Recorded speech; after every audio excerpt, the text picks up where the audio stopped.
యేసుక్రీస్తు నామములో మీ అందరికీ శుభములు తెలియజేస్తూ ఉన్నాను. ఈరోజు చాలా అద్భుతమైనటువంటి వాక్యపు వెలుగులో పరిశుద్ధాత్మ దేవుడు మనల్ని నడిపిస్తూ ఉన్నాడు. ఇక్కడ మనం గమనించవలసింది ఏంటంటే, పౌలు గారు చెప్తున్నటువంటి విషయాలు కొరింథీ సంఘంతో మాట్లాడుతూ కొన్ని ప్రాముఖ్యమైన విషయాలు మనకు తెలియజేస్తూ ఉన్నాడు. ఈరోజు మనం వాటి ద్వారా అనేక ఆధ్యాత్మికమైన సత్యాలను మనం నేర్చుకోవాల్సిన వారు అయినాం. ఏంటి అని మనం చూసినట్లయితే ప్రియులారా, ఇక్కడ మనం కొన్ని విషయాలు గమనించినట్లయితే దేవుని వాక్యం సెలవిస్తూ ఉన్నదంటే, క్రీస్తు యేసునందు మీకు అనుగ్రహించబడిన దేవుని కృపను చూచి, హల్లెలూయా, కృప వెరీ వెరీ పవర్ఫుల్. కృపను గురించి ఎక్కువ చెప్తుంటారు చాలామంది. వెరీ పవర్ఫుల్ అన్నమాట. కృప అంటే ఏంటంటే, దేనికి యోగ్యము కామో దానికి యోగ్యులుగా చేసేటువంటిది. ఇప్పుడు మీకు కోట్ల రూపాయల అప్పులు ఉన్నాయి, కానీ వాటిని తీర్చేటువంటి యోగ్యత మీకు లేదు, సామర్థ్యం మీకు లేదు. పిల్లల ఫీజులు కట్టే సామర్థ్యం లేదు, రెంటలు కట్టే సామర్థ్యం లేదు, ఏదీ లేదు మన దగ్గర, వాస్తవమే. కానీ దేవుని కృప ఏం చేస్తుందంటే, దేనికి యోగ్యం కామో దానికి యోగ్యులుగా చేసేటువంటిదే దేవుని కృప. హల్లెలూయా. ఈ యొక్క సత్యాన్ని మీరు అంతా కూడా గ్రహించాలని ప్రభు పేరట మీకు మనవి చేస్తూ ఉన్నాను. వింటున్నారా? చూడండి, దేవుని కృపను చూచి మీ విషయమై నా దేవునికి ఎల్లప్పుడూ కృతజ్ఞతాస్తుతులు చెల్లిస్తున్నాను. హల్లెలూయా. దేవుడు మీ పట్ల చూపించినటువంటి కృపను బట్టి, దేవుడు మీ పట్ల చేసినటువంటి కార్యాన్ని బట్టి నేను ఎల్లప్పుడూ కూడా దేవునికి కృతజ్ఞతాస్తుతులు చెల్లిస్తూ ఉన్నాను అంటున్నాడు ఇక్కడ పౌలు గారు. ఎల్లప్పుడూ కూడా దేవునికి కృతజ్ఞతాస్తుతులు చెల్లిస్తున్నాడంట. ఎందుకని? దేవుడు చూపిన కృప. ఎందుకంటే వాళ్ళ ఆ సామర్థ్యం లేదు, కానీ దేవుడు ఆ సామర్థ్యం ఇచ్చాడు. వాళ్ళు ఆ పని చేయలేరు, కానీ దేవుడు ఆ పని చేసేలా చేశాడు. దేవుడు వారి విషయంలో మరి వారికి సామర్థ్యాన్ని ఇచ్చాడు. వారి వల్ల అయితే ఆ పని అవ్వదు, వారు చేయలేరు, వాళ్ళ అప్పుని తీర్చలేరు, ఆ ఉద్యోగాన్ని సంపాదించలేరు, వారు ఆ పిల్లలకి అనే సామర్థ్యం లేదు, కానీ అది వాళ్ళ వల్ల కాదు. కానీ దేవుడు ఏం చేశాడంటే, కృప చూపించాడు. హల్లెలూయా. ఇవి నా విషయంలో చాలాసార్లు ఇటువంటి సంఘటనలు నేను చూస్తూ ఉంటుంటాను. ఇంకా అక్కడ లేదు అంటారు, అసంభవం ఉంటుంటారు, కానీ దేవుని కృప మా పట్ల విస్తరించబడుతూ ఉంటుంటుంది. హల్లెలూయా. దేవునికి స్తోత్రం. Thank you Jesus. అంతే. Very very powerful word. Thank you Jesus. పౌలు గారు చెప్తున్నారు, వినండి అక్కడ ఏమంటున్నాడు ఆయన. మీ విషయమైన దేవునికి ఎల్లప్పుడూ కృతజ్ఞతాస్తుతులు చెల్లిస్తున్నాను. Thanksgiving is a weapon. Hallelujah. వింటున్నారా? Thanksgiving is a weapon.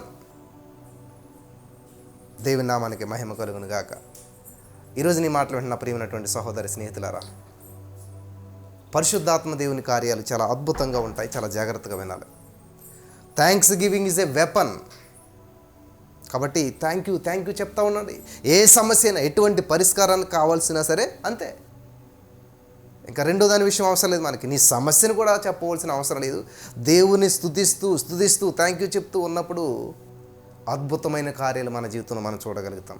హల్లెలూయా. దేవునికి మహిమ కలుగును గాక. కాబట్టి ఈరోజున ఈ మాటలు వింటున్నటువంటి మీలో చాలామంది మరి ప్రతికూల పరిస్థితులు గుండా వెళ్తున్నారేమో, ఊహించినటువంటి కార్యాలు జరుగుతూ ఉన్నాయేమో. దయచేసి గమనించాలన్న ప్రియమైనటువంటి వారులారా, దేవుడు మీ పట్ల కృప చూపిస్తే దాన్ని బట్టి ఈయన కృతజ్ఞతలు చెప్తున్నాడంట. ఈ సత్యం తెలిస్తే అందరికి ఉద్యోగాలు వస్తున్నాయి, నాకు రావట్లేదండి, అందరికీ పిల్లలు పుడతలేదు, నాకు పుడతలేదండి, అందరూ ఇల్లు కట్టుకుంటున్నారు, కార్లు కొనుక్కుంటున్నారు, నాకు జరగట్లేదు, అందరూ బాగుపడుతున్నారు, నేను ఇలాగ ఉంటున్నాను అనేటువంటి మాటలు రావు. పౌలు గారి మనస్సు మీకు వచ్చేది. క్రీస్తు యేసుని కలిగిన మనస్సు పౌలు గారు కలిగి ఉన్నాడు. క్రీస్తుని పోలి నేను నడుచుకున్నాను కాబట్టి మీరు నన్ను పోలి నడుచుకోండి అంటున్నారు. ఈ సత్యం తెలియకపోవడం వల్ల ఈ రోజున చాలామంది బాధపడుతుంటుంటారు. గమనించాలి. ఈ సత్యం మీరు తెలిస్తే మీ జీవితంలో గొప్ప గొప్ప అద్భుతాలు మీరు స్వతంత్రించుకోగలుగుతారు. హల్లెలూయా. ఎలాగా అంటే ఇక్కడ చూడండి, క్రీస్తు యేసును మీకు అనుగ్రహించబడిన దేవుని కృపను చూసి. ఎవరికి? నాకు అనుగ్రహించబడింది అంటలేదు పౌలు గారు, నాకు వచ్చింది అంటలేదు, దేవుడు నా పట్ల చూపించింది అంటలేదు, నా గురించి అనట్లేదు. హల్లెలూయా. ఎంత అద్భుతమైనటువంటి ఆధ్యాత్మికమైన సత్యం ఇక్కడ దాగున్నది చూసారా? ఈ సత్యం మనకి గ్రహించం. ఓ థ్యాంక్ గాడ్, దేవుడు నాకు అద్భుతం చేశాడు, దేవుడు నా పట్ల కృప చూపించాడు, దేవుడు నాకు కార్యం చేశాడు. హల్లెలూయా.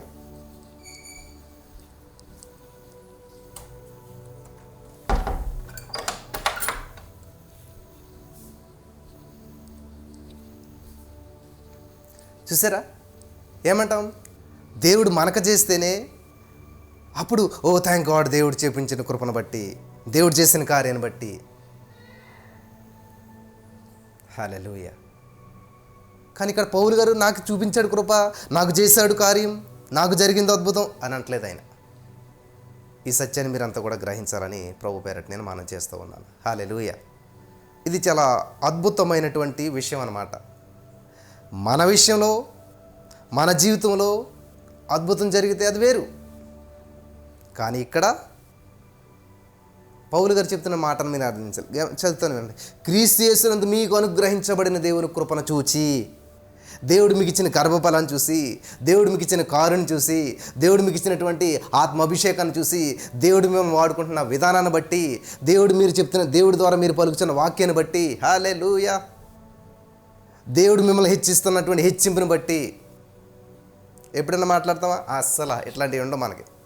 అందుకనే మన ఆశీర్వాదాన్ని స్వతంత్రించుకోలేకపోతున్నాం. అందుకనే మన జీవితంలో ఎన్ని సంవత్సరాలు ప్రార్థన చేసినా, ఎన్ని సంవత్సరాలు దేవుని సందులో మనం ఎంత ప్రయత్నాలు చేసినా అప్పు నుంచి బయటపడం, అనారోగ్యం నుంచి బయటపడం, పిల్లల ఫీజులు కట్టడానికి ఎంతో ప్రయాసపడుతూ ఉంటుంటాం. అంటే ఊరుకుని వస్తాయా? రావు. గమనించాలి. నువ్వు ప్రార్థన చేయనప్పుడు తలుపేసుకుని, గదిలోనికి వెళ్ళి తలుపేసుకుని, రహస్యమందు చూసుకొని నీ తండ్రికి మొరపెట్టుము, రహస్యమందు చూసుకొని నీ తండ్రి నీకు ప్రతిఫలం ఇస్తాడు. హల్లెలూయా. ఎన్ని సాక్ష్యాలు వింటూ ఉన్నాం. ఇలా థ్యాంక్ యూ చెప్పాం, ఇలా స్తుతి చేసాం, ఊహించిన రీతిలో ఈ వాక్యం వినరు, ఈ సూత్రాలు ఫాలో అవ్వరు. అంతే కదా. సూత్రం లేకుండా లెక్క చేయలేము మనం. లెక్క ఆన్సర్ రావాలంటే సూత్రం ఉంటుంది. ఆ సూత్రం ప్రకారం వెళ్తేనే ఆన్సర్ పొందుకోగలుగుతాం, జవాబు పొందుకోగలుగుతాం. కాబట్టి ఇక్కడ పౌలు గారు ఏం చేస్తున్నాడంటే ఆయన గురించి చెప్పట్లేదు. ఇక్కడ కొరింథీ సంఘస్థులతో మాట్లాడుతూ దేవుడు మీ పట్ల చేసినటువంటి అద్భుతాన్ని బట్టి, హల్లెలూయా, దేవుడు మీ జీవితంలో చేసిన కార్యాన్ని బట్టి నేను సంతోషిస్తూ ఉన్నాను. హల్లెలూయా. చూసి మనమైతే ఏం చేస్తాం? చూసి ఎంత బాధపడతామో, ఎంత భంగపడతామో కదా. జాగ్రత్తగా గమనించాలన్న ప్రియమైనటువంటి సహోదరి స్నేహితులారా. చూసి బాధపడుతున్నారా? గమనించాలి. చూసి బాధపడుతున్నారా? ఈ రోజున ఈ మాటలు వింటున్నటువంటి నా ప్రియమైనటువంటి సహోదరి స్నేహితులారా, చాలా జాగ్రత్తగా వినాలి. దేవుని వాక్యపు వెలుగులో మనం నడిపించబడుతూ ఉన్నప్పుడు అద్భుతమైన ఆశ్చర్యమైన కార్యాలు చేయడానికి పరిశుద్ధాత్మ దేవుడు ఇష్టపడుతూ ఉన్నాడు. మీరు జాగ్రత్తగా గమనించాలని ప్రభు పేరిట మనం చేస్తూ ఉన్నాను. దేవుని యొక్క ఉద్దేశాలు బహు ఉన్నతంగా ఉంటాయి. పౌలు గారు వాళ్ళ పట్ల చూపిన కృపను చూసి దేవుడు వాళ్ళ పట్ల కృప చూపించాడంట, దేవుడు వాళ్ళకి సహాయం చేశాడంట, దేవుడు వాళ్ళు హెల్ప్ చేశాడంట, దేవుడు వాళ్ళకి సామర్థ్యం లేకపోయినా సరే వాళ్ళు ఆ చేసేటువంటి పనికి దేవుడు సహాయం చేస్తే వాళ్ళు ఆ పనిలో అభివృద్ధి చెందారంట. దాన్ని బట్టి ఈయన సంతోషిస్తున్నాడంట. సంతోషించడం మాత్రమే కాదు, దేవునికి ఎల్లప్పుడూ కృతజ్ఞతలు చెల్లిస్తున్నాడంట. థ్యాంక్ యూ జీసస్, వాళ్ళకి సహాయం చేస్తావు, థ్యాంక్ యూ జీసస్, వాళ్ళకి గర్భాలు ఇచ్చావు, థ్యాంక్ యూ జీసస్, వాళ్ళకి ఉద్యోగం ఇచ్చావు. ఎప్పుడన్నా చేశారా మీరు? ఎప్పుడన్నా ఇటువంటి కృతజ్ఞత మీరు చెల్లించారా? ఇది వినండి జాగ్రత్తగాను. ఎప్పుడన్నా ఇటువంటి కృతజ్ఞతలు మీరు దేవునికి చెల్లించారా? థ్యాంక్ యూ జీసస్, మా ఫ్రెండ్కి ఉద్యోగం ఇచ్చావు, thank you Jesus, thank you Jesus, మా స్నేహితునికి మంచి వివాహం జరిగించావు, thank you Jesus, thank you Jesus, నా సహోదరుని అద్భుతంగా వాడుకుంటూ ఉన్నావు. హల్లెలూయా. పేతురు గారు నడిపించింది అంద్రేయ, వాళ్ళ అన్నయ్య. యేసుప్రభు దగ్గరికి వెళ్ళిన ముందు ఆయన, తర్వాత రారా బాబు తీసుకెళ్తానని చెప్పి పేతురు గారిని తీసుకెళ్తే పేతురు గారు వాళ్ళ బ్రదర్ కంటే బహుబలంగా వాడబడుతున్నాడు. ఒక్క మెసేజ్ చెప్తే 3,000 మంది రక్షించబడ్డారు. హల్లెలూయా. ఆ మెసేజ్ చెప్తుంటే కూర్చుని అన్నాడు వాళ్ళ బ్రదర్. నడిపించింది ఆయనే. ఎంత సంతోషించుంటాడో కదా. ఇప్పుడు అది లేదు. వాళ్ళకంటే బాగా చెప్తాం మేము వాక్యం, వాళ్ళకంటే బాగా మంచి మర్మాలు తెలుసు. హల్లెలూయా. మంచిది, దేవునికి స్తోత్రం. ఏది తెలిసినా ఎంత తెలిసినా దేవుని మహింపరచడానికి మాత్రమే మనం ఉపయోగించాలి. దేవుని మహింపరచడానికి మాత్రమే మనం మన టాలెంట్ అయినా జ్ఞానమైనా ఏదైనా సరే ఉపయోగించాలి. కాబట్టి ఈరోజు నీ మాటలు వింటున్న ప్రియమైనటువంటి సహోదరి స్నేహితులారా, దయచేసి అద్భుతం జరిగిందంటే అది దేవుడు చేశాడు కదా. దేవుడు చేస్తే చాలు. అది నీ జీవితంలో అవ్వచ్చు, పక్కోళ్ళ జీవితంలో అవ్వచ్చు, ఎవరి జీవితంలో అయినా ఎక్కడైనా సరే ఎప్పుడైనా సరే స్తుతించాలి దేవుణ్ణి, ఎల్లప్పుడూ కృతజ్ఞతలు చెప్పాలంట. ఇంత అద్భుతమైనటువంటి ఆధ్యాత్మికమైన సత్యాలు మనకు తెలియకపోవటం వల్ల ఈ రోజున ఇంతవరకు కూడా మనం దేవుని సన్నిధిని అనిపించలేకపోతున్నాం, దేవుని కార్యాలు చూడలేకపోతున్నాం. హల్లెలూయా. రోజు నాకు అనేకమైనటువంటి సాక్ష్యాలు వస్తున్నాయి, అనేక మంది జీవితాలు అద్భుతాలు. ఎలాగా నాకు తెలీదు, నేను ప్రార్థన చేసింది లేదు, వాళ్ళకి ఏమీ లేదు. కానీ బ్రదర్, మీ వాక్యం విన్న తర్వాత వాక్యాన్ని పాటించాం, మేము విన్నాము, స్వీకరించాము, దాన్ని ఆచరించాము. ఈరోజు చాలామంది వాక్యం వినరు, దాన్ని స్వీకరించరు, ఆచరించరు. కానీ ఫోన్ చేస్తారు, బ్రదర్ మేము చాలా సమస్యలు ఉంటారు. ఎందుకంటే నీ వాక్యము వెల్లడగుడతోడనది వెలుగు కలుగుతుంది. నీ చీకటి జీవితంలోకి వెలుగు రావాలంటే వాక్యాన్ని స్వీకరించాలి. వాక్యం వినకుండా ప్రార్థన చేసేయండి అద్భుతం జరుగుతుందంటే హల్లెలూయా. గమనించాలి, ఆదిందు వాక్యం ఉండెను, ప్రార్థన లేదు, ప్రార్థన ఉన్నట్టుగా లేదు. ఎనోష పుట్టిన తర్వాత ప్రార్థన ప్రారంభించబడింది. వింటున్నారా? ఎనోష పుట్టిన తర్వాత ప్రార్థన ప్రారంభించబడింది. అప్పుడు యెహోవా నామమున ప్రార్థన చేయటం ప్రారంభించబడిందని ఉంటుంది బైబిల్లో. కానీ ఆదికాండం 1:1 చూసినట్లయితే ఆదియందు వాక్యం ఉండెను, వాక్యము ముందు, వాక్యంలో నుంచి ప్రార్థన, వాక్యంలో నుంచి ప్రతిదీని. హల్లెలూయా. అసలు వాక్యమే దేవుడై అన్నాడంట. అసలు దేవుడు లేకుండా ప్రార్థన ఎవరికి చేస్తాం మనం? వింటున్నారా?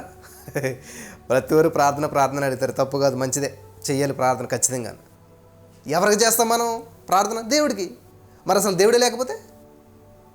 కాబట్టి ఆదియందు ఏమన్నాడు? ఆదియందు వాక్యం ఉండేను, ఆ వాక్యమే దేవుడే అన్నాడంట. దేవునికి స్తోత్రం కలుగును గాక. సో వాక్యమైనటువంటి దేవుని తెలుసుకోకుండా, వాక్యాన్ని తెలుసుకోకుండా, వాక్యం లోతుల్లోకి వెళ్లకుండా, వాక్యం వినకుండా ప్రార్థన చేయండి. ప్రార్థన అంటే మంచిదే, చాలా మంచిది. బిల్లి గ్రహాం గారిని, సార్ మీ సక్సెస్ కారణం ఏంటని అడిగితే 3 రీజన్స్ చెప్పండి అని అంటే ఎస్ చెప్తాను, 3 పాయింట్లు అన్నాడు. నెంబర్ 1 ప్రార్థన. ఓ ప్రైజ్ గాడ్, ప్రథమ స్థానం ప్రార్థనకి ఇచ్చాడు ఆయన, మంచిది. 2వ స్థానం ఏంటి సార్? ప్రార్థన. 3వ విషయం ఏంటి సార్? ప్రార్థన. అన్ని ప్రార్థన చెప్పాడు ఆయన, చాలా ప్రాముఖ్యమైనటువంటిది. వింటున్నారా ప్రియులారా? వింటున్నారా? జాగ్రత్తగా వినాలి. వినటం మట్టికి విందురు కానీ గ్రహించరు, అలా ఉండదు. మీరు ఎవరు? కొన్ని వందల మంది వింటున్నారు, కొన్ని వేల మంది వింటున్నారు. విన్న ప్రతి వారి జీవితంలో అద్భుతాలు, ఆశ్చర్యాలు జరగవలసిందే. In the name of Jesus. Hallelujah. దేవునికి స్తోత్రం కలుగును గాక. వింటున్నారా? కాబట్టి విని విడిచిపెట్టేయద్దు. ఇది మీ జీవితానికి చాలా ఉపయోగకరమైనటువంటి వాక్యము. ఈ వాక్యంలో మనమంతా కూడా బలపరచబడాలి, అనేక మందిని బలపరచాలి, అనేక మందిని నడిపించాలి. ఎప్పుడు కూడా అయ్యగారు నాకు అద్భుతం జరగాలి కదా.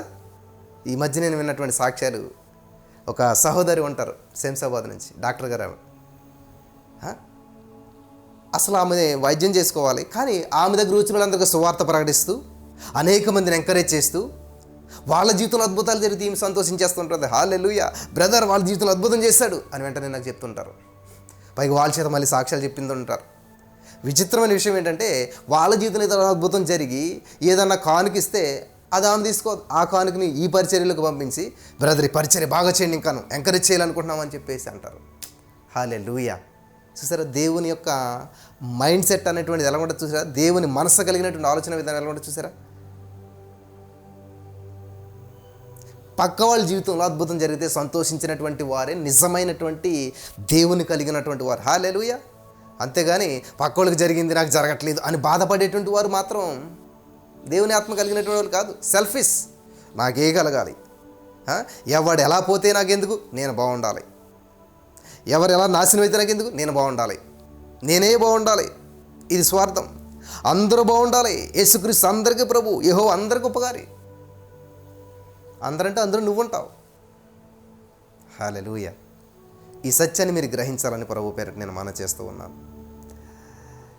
కాబట్టి ఎప్పుడు కూడా యూనివర్సల్గా ఆలోచించండి, అందరూ బాగుండాలని ఆలోచించండి, అందరూ ఆశ్రయించబడాలని ఆలోచించండి. నేనేమంటానంటే, దేవా దీవించు అనేటువంటిది కరెక్ట్ కాదనుకుంటాను అనమాట. ఎందుకంటే దేవుడు ఎప్పుడో దీవించేశాడు, దేవుడు ఎప్పుడో దీవెనిచ్చేశాడు. దాన్ని నువ్వు తీసుకోవడం ఆలస్యం, నువ్వు రిసీవ్ చేసుకోవడం ఆలస్యం, నువ్వు స్వతంత్రించుకోవడం ఆలస్యం. అమెజాన్ ఆర్డర్ నీ ఇంటికి వచ్చేసింది, బెల్ల కొడుతున్నాడు ఆయన, నువ్వు డోర్ ఓపెన్ చేయడం తీసుకోవడం ఆలస్యం, నీదే తప్పు. ఇంకా చేయవలసిందేమీ లేదు. ఎవరో ఇప్పుడు నాకు ఏదో కొరియర్ వచ్చిందట పాత అడ్రస్కి, కొత్త అడ్రస్కి వచ్చేసాను. నేను ఫోన్ చేశాను అనమాట. అయ్యగారు, వాచ్మెన్ వాళ్ళు ఫోన్ చేసి మీ పేరున కొరియర్ వచ్చింది అంటే వస్తానని చెప్పాను. నేను వెళ్ళలేదు, ఇంకాను రేపు ఎప్పుడు వెళ్ళాలి. చెప్తున్నాను ఈ విషయం ఎందుకనంటే, ఆల్రెడీ దేవుడు ఇచ్చేసాడు, నీకు ఇవ్వాల్సింది ఏమీ లేదు. బ్రదర్ నా గర్భఫలం కోసం ప్రార్థన చేయండి. నువ్వు స్వతంత్రించుకోవాలి దాన్ని. హల్లెలూయా. ఆయన గర్భఫలం ఎప్పుడో ఇచ్చేశాడు. ఎప్పుడు ఇచ్చాడు బ్రదర్? మరి మేము ఇంకా గొడ్డలతో అనుభవిస్తున్నాను. యెషయా 9:6 చదివినట్లయితే యెషయా భక్తుడు ఏమంటాడు తెలుసా? ఏలయనగా మనకు శిశువు పుట్టెను. ఎక్కడ పుట్టాడు? యేసు ప్రభు గురించి మాట్లాడుతున్నాడు. యెషయా గారు ఎక్కడ పుట్టాడు? పుట్టలేదు. యెషయా గారు బతికే లేడు, ఆయన చచ్చిపోయాడు కూడా. అయిపోయింది. సంవత్సరం, 2 సంవత్సరాలు, 9 సంవత్సరాలు, 700 సంవత్సరాలు గడిచిపోయింది. ఆయన చెప్పిన ప్రవచనం నెరవేర్చబడటానికి 700 సంవత్సరాల తర్వాత యేసు ప్రభు పుట్టాడు. కానీ ఆయన ఏమంటాడు? పుట్టేశాడు. హల్లెలూయా. ఆత్మలోకంలో ముందే జరిగిపోతుంది నీ జీవితంలో ప్రతి ప్రణాళిక. హల్లెలూయా. మనం తల్లి గర్భంలో పుట్టకముందు, దేవుని ఊహల్లో పుట్టకముందు. హల్లెలూయా. ఈరోజు నువ్వు ప్రోగ్రాం చూడకముందు నువ్వు ఆల్రెడీ ఊహల్లో నువ్వు అనుకున్నావు 8 గంటల ప్రోగ్రాం వస్తే చూడాలి, నువ్వు ఆల్రెడీ మైండ్లో ఫిక్స్ అయ్యావు. కాబట్టి ఈరోజు ఇక్కడ ఈ లైవ్ చూడగలుగుతున్నావు, ఈ వాక్యం వినగలుగుతున్నావు. ఒకవేళ లేకపోతే నువ్వు ఏదో ప్రయాణంలో ఉండవు, ఎక్కడికో వెళ్ళో ఈ లైవ్ చూడలేకపోయావు. కానీ మనసులో ఏమనుకున్నావు? ఇంటికి వెళ్ళిన వెంటనే చూడాలి. ఏంటండి? ఇంటికి వెళ్ళిన వెంటనే చూడాలి. సమయం కూర్చుకుని మళ్ళీ ప్రోగ్రాం అంతా ఈరోజు దేవుడు ఆ యొక్క సహోదరుడు ద్వారా దేవుడు ఏం మాట్లాడాడో, ఆ యొక్క స్వరాన్ని ఉపయోగించుకుని పరిశుద్ధాత్మ దేవుడు నాతోటి ఏం మాట్లాడాడు, నా జీవితానికి ఏం విలువైనటువంటి వాక్యాలు దేవుడు తెలియజేశాడో వాటిని వినాలి అనేటువంటి ఆలోచనతోటి నువ్వు ఉన్నావు మైండ్లో. అప్పుడు తర్వాత అది కార్యరూపం దాలుస్తుంది. అంటే నీ జీవితంలో ఏది జరగాలన్నా కూడా ముందు ఆలోచనలలో, థాట్స్లో, లేకపోతే ఆత్మలోకంలో ముందే జరుగుతుంది. అప్పుడు భౌతికంగా జరుగుతుంది. కాబట్టి దాన్ని ఏం చేయాలి? మనం భౌతికంగా స్వతంత్రించుకోవాలి. In the name of Jesus. Hallelujah. ఏం చేయాలంటే భౌతికంగా దాన్ని స్వతంత్రించుకోవాలి. హల్లెలూయా. మరి పరిశుద్ధాత్మ దేవుని కార్యాలు ఎంత అద్భుతమైనటువంటి గమనిస్తున్నారా? స్వీకరిస్తున్నారా? జాగ్రత్తగా వినాలని ప్రభు పేరట నేను మన చేస్తూ ఉన్నాను. ఎంత ఒక వచనంలోని చూడండి ఎంత అర్థముందో. మీ విషయమైన దేవుని కృతజ్ఞత ఎల్లప్పుడూ చెల్లించుచున్నాను. అంతే. ఈ సింపుల్ విషయాన్ని మనం అర్థం చేసుకోవటానికి ఎంత సమయం పడుతుంది? ఎన్ని జీవితాలు అయిపోతూ ఉన్నాయి, ఎన్ని దశాబ్దాలు గడిచిపోతూ ఉన్నాయి, తెలియలేదు ఇంతకని. కృతజ్ఞత కూడిగా. ఎందుకని? నాకు ఉద్యోగం ఇచ్చాడు కాబట్టి కదా. నాకు ఒక సహోదరి ఒక ఫోన్ చేసింది ఒకసారి, అన్న నా ఫ్రెండ్స్ అందరికి ఉద్యోగాలు వచ్చాయన్న, నాకు రాలేదు అంది. అప్పుడు నేను అన్నాను, స్వీట్స్ పంచిపెట్టమ్మా అన్నాను. ఏ అన్నా, నీ ఫ్రెండ్కి ఉద్యోగం వచ్చిందా? వచ్చింది. నువ్వు స్వీట్స్ పంచిపెట్టు. అదేంటన్నా నాకు రాలేదన్న. ఎస్, నీకు రాలేదు కాబట్టే నీ ఫ్రెండ్కి దేవుడు ఇచ్చాడు కాబట్టి, నీ ఫ్రెండ్ పట్ల దేవుడు కృప చూపించాడు కాబట్టి ఆమెను బట్టి దేవునికి మహింపరచు, దేవుని కనపరచు. నీ ఫ్రెండ్కి ఉద్యోగం ఇచ్చాడు దేవుడు, కానీ దేవుడు నిన్నే ఉద్యోగం ఇచ్చే స్థితిలో పెట్టొచ్చేమో. హల్లెలూయా. కాబట్టి నీ ఫ్రెండ్ జీవితంలో దేవుడు చూపిన కృపను బట్టి దేవుని కృతజ్ఞతలు చెల్లించు, దేవుని మహింపరచు, అద్భుతాన్ని చూస్తావు. హల్లెలూయా. ఈ లెవెల్కి వెళ్ళలేం మనం కదా. ఈ విధంగా దేవుని స్తుతించలేం మనం, ఈ విధంగా ఆలోచించలేం మనం, కష్టమైపోతుంది. హల్లెలూయా. కాబట్టి వాక్యాన్ని వెల్లడి చేస్తున్నప్పుడు వాక్యం గ్రహించాలి. ఎస్, నా కోసమే. వాక్యం వింటాం మానేసేసి అయ్యగారు నా కోసం ప్రార్థన చేయండి, నా సమస్య కోసం ప్రార్థన చేయండి, నా ఇబ్బందుల కోసం ప్రార్థన చేయండి, ఇది ఉండకూడదు. అంటే మన వాక్యాన్ని గ్రహించట్లేదని అర్థం అన్నమాట. హల్లెలూయా. వాక్యాన్ని ఎప్పుడైతే గ్రహించామో ఖచ్చితంగా వాక్యానుసారమైనటువంటి జీవితాన్ని జీవించడానికి ఇష్టపడుతూ ఉంటుంటాం. హల్లెలూయా. దేవునికి మహిమ కలుగును గాక. బహున్నతమైనటువంటివి. కాబట్టి ఆసక్తిగా వినాలి, విన్నటువంటి వాక్యాన్ని గ్రహించాలి, స్వీకరించాలి, అనుసరించాలి.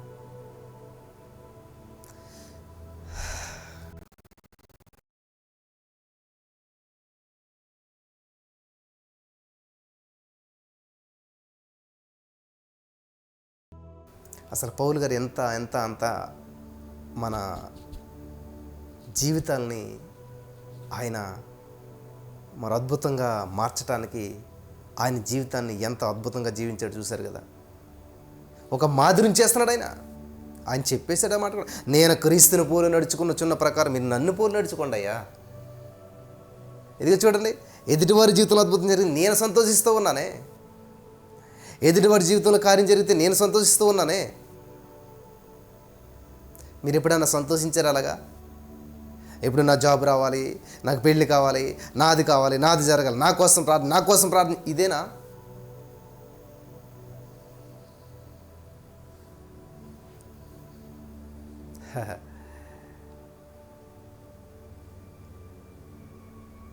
దేవునికి స్తోత్రం కలుగును గాక. చూడండి, దగ్గర ఎక్కడైనా కూర్చున్నప్పుడు ఏం చేస్తాం మనం? కళ్ళు మాత్రమే పనిచేస్తాయి కదా, చెవులు పనిచేస్తాయి అంతే. నోటితో సంబంధం లేదు అక్కడ మనకి కదా. అలాగే ఇక్కడ దేవుని వాక్యాన్ని వింటున్నప్పుడు, దేవుని వాక్యము అంటే దేవుడు మనతో మాట్లాడుతున్నప్పుడు, మోసేకి దేవుడు ప్రత్యక్షమైనప్పుడు నా మహిమని కనపరుస్తానంటే, మోసే ఎవరు కొండను కూడా టచ్ చేయొద్దు, దూరం కూడా అని చెప్పు, బీ కేర్ఫుల్ అన్నాడు. అలాగే వాక్యం చెప్తున్నప్పుడు, వాక్యం వెళ్ళడుగుతున్నప్పుడు క్యాచ్ చేసుకోవాలి నువ్వు.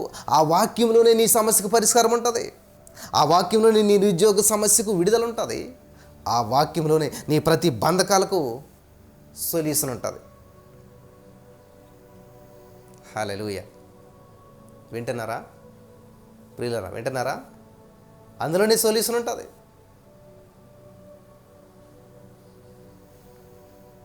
కానీ అది వినం మనం. ఏం చేస్తాం? నా కోసం ప్రార్థన చేయండి, నా కోసం ప్రార్థన చేయండి. ఈ సత్యం తెలియకపోవటం వల్లే జీవితాంతం అందరి చేత ప్రార్థన చేయించుకుంటూ, అందరి వైపు చూస్తూ ఎవరు నా కోసం ప్రార్థన చేస్తారా,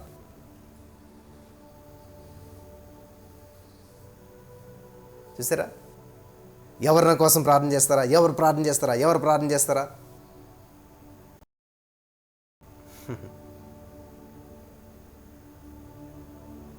కానీ వాక్యం వెల్లడగుడుతోడనే వెలుగు కలుగుతుంది. నీ ప్రశ్నకు సమాధానం, నీ నిరుద్యోగానికి సమాధానం, నీ గుడ్డలతనానికి సమాధానం, నీ మానసిక ఒత్తిడికి సమాధానం, నీ నిరుద్యోగానికి అన్నిటికీ సమాధానం ఉంది అక్కడ.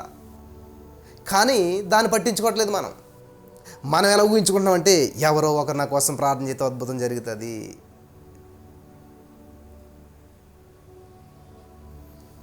వాక్యమే దేవుడు అయినాడు. వాక్యం అనగా దేవుడు నీ జీవితంలో కలుగ చేసుకుంటే ప్రతిదీ కూడా అద్భుతం జరుగుతుంది.